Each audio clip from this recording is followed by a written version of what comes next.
Hi there. So today I thought I'd do a video about rearranging formulae, and because it's quite a simple, just moving things between different sides of an equation, there isn't much I really need to sort of explain or teach. I would rather just give lots of examples. So I'll start with one that's making y the subject of root 3xy over x plus y equals 4. Now first off, to get rid of the root, we're going to need to square both sides. So we'll get 3xy over x plus y equals 4 squared, or 16. So then we'll be able to times both sides by x plus y to get rid of the fraction. So we'll get 3xy equals 16, then just a bracket, x plus y, which then expands out to be 16x plus 16y.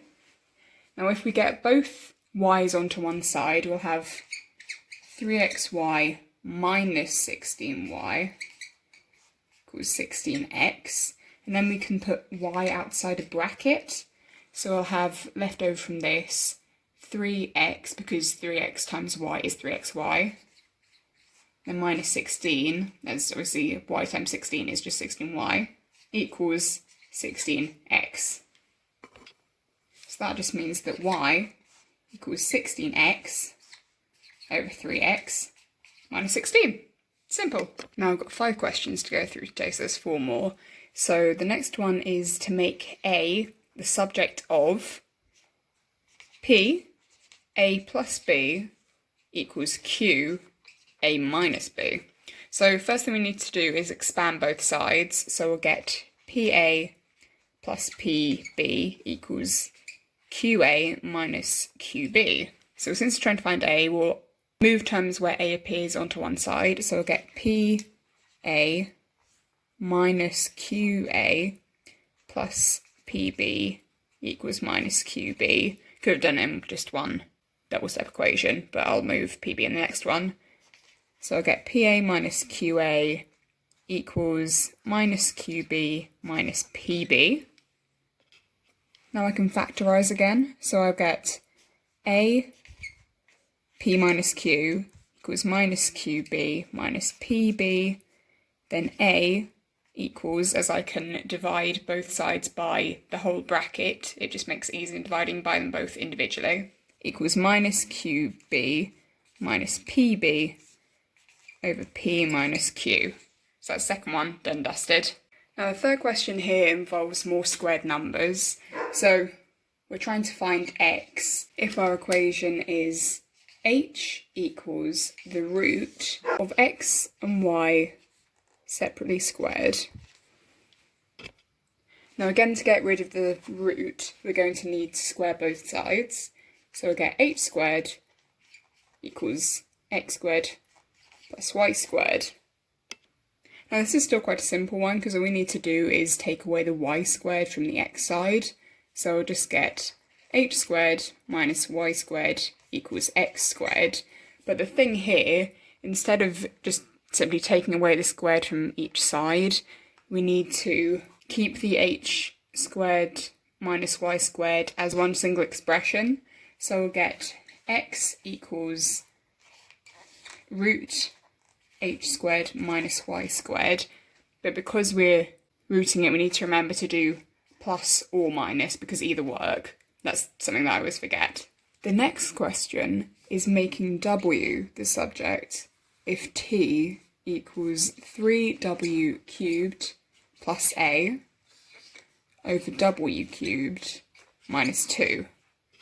Now this is much the same as any of the others. I just need to times both sides by this whole brackets here. It'll be easy if I just put them in brackets.